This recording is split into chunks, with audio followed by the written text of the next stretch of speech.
Scam apakah yang banyak pada waktu hari raya? Saya kongsikan kepada anda beberapa jenis scam yang banyak sangat terjadi berlaku pada hari raya. Hari ini masuk hari raya kedua.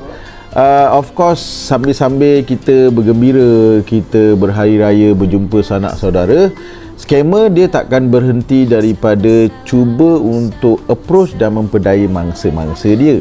Mangsa dia bukan saja datangnya daripada orang yang beragama Islam, malah mangsa-mangsa dia juga ada yang merupakan kategori non-Muslim. So, tak apalah, yang mana beraya, berayalah.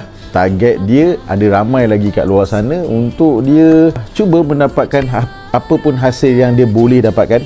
Baik, kita cakap tentang phone scam. Phone scam ni dulu dipanggil dengan nama Mark Scam. Jadi, untuk kategori scam ini, selalunya pada waktu hari raya dia kurang sikit. Sebab apa dia kurang sikit? Dia still ada tapi kurang, kerana selalunya scammer-scammer yang kategori phone scam ni ini jenis scam apa?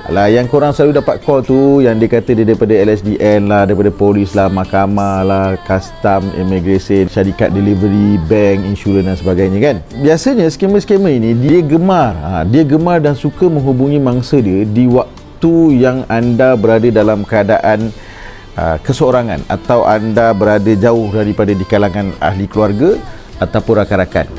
Maksud kata, kalau waktu office hour tu selalunya jarang-jarang, tetapi still ada kawan-kawan saya waktu kerja banyak yang terima call tu, tapi di luar waktu kerja sebenarnya lagi banyak yang terima panggilan ini. Kenapa dia nak cari waktu yang tak ada orang? Kerana apa? Masa dia call mangsa dia waktu tak ada orang, mangsa ini tidak berpeluang untuk bertanya dengan rakan sekeliling dia, ataupun rakan sekeliling dia tak perasan dan tak tahu tentang situasi keadaan dia, ataupun kawan-kawan dia tak nampak masa dia terima call tu. Masa tu senang mangsa ni kena scam. Tapi kalau let's say dia terima call pada waktu pejabat, of course kalau kau bercakap, kawan kau sebelah ni mesti dengar, dan kawan kau sebelah ni mesti tolong kau.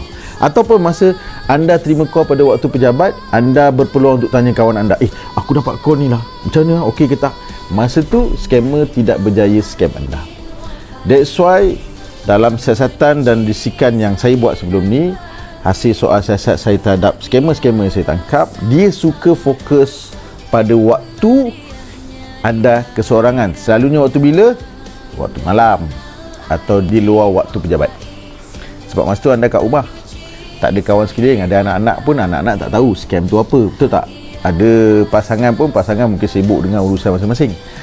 Jadi di waktu hari raya ni, sambil-sambil anda berhari raya, berhati-hati, kerana scammer still akan scam anda. Dalam kes phone scam mungkin kurang, tapi ingat, dia akan scam anda dalam kes yang lain. Seperti contohnya jemputan rumah terbuka, dia minta anda tekan link.